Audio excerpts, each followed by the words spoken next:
বিসমিল্লাহির রহমানির রহিম।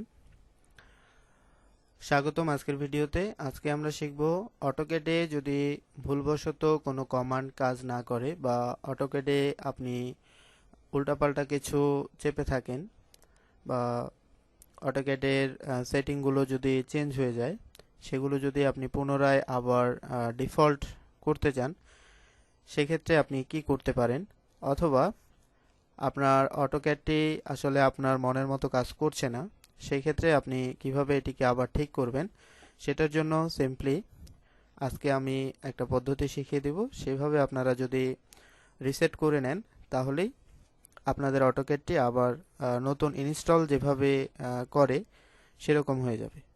তো আমি সিম্পলি স্টার্ট বাটনে ক্লিক করব। আপনারা যারা উইন্ডোজ 10 ব্যবহার করেন, তাহলে রিসেট, আমরা এখানে লিখব রিসেট সেটিংস টু ডিফল্ট, এরকম একটি লেখা আসবে।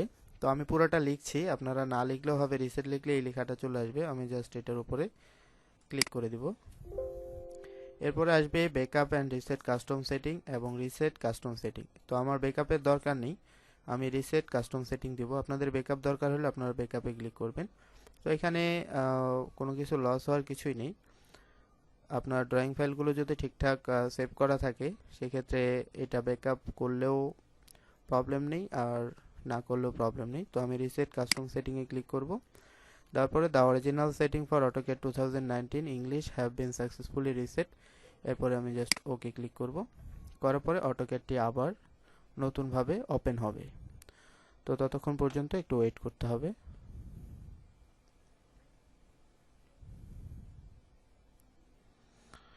এটি পুনরায় রান হচ্ছে।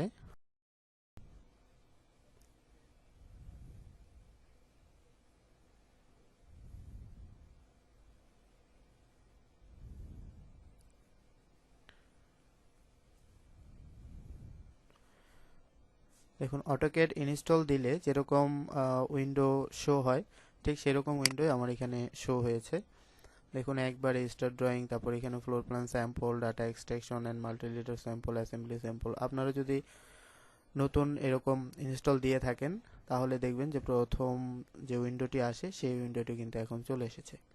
তো এইভাবে আপনারা আপনাদের অটোক্যাডে যদি কোনো প্রবলেম করে বা কোনো কিছু ঠিকঠাক কাজ করছে না, তখন আপনারা এটাকে সেটিং করে নেবেন বা রিসেট করে নেবেন। তো ভালো থাকবেন, সুস্থ থাকবেন, আর ভিডিওটি ভালো লাগলে অবশ্যই ভিডিওতে একটি লাইক দিতে ভুলবেন না। ধন্যবাদ। আল্লাহ হাফেজ।